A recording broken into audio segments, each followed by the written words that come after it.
Hello, in this video I'm gonna show you how to adjust Pro Camera Swing in FC25.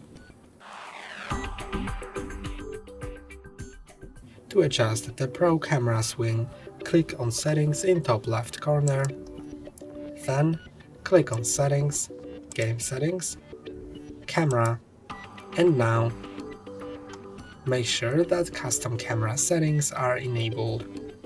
When they are enabled, to custom, you can set custom by using these arrows, as you can see.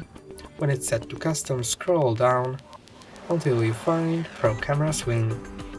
Now you can adjust this slider, and when you're done, click on Escape to exit. That's all for today. Don't forget to like and subscribe. See you next time.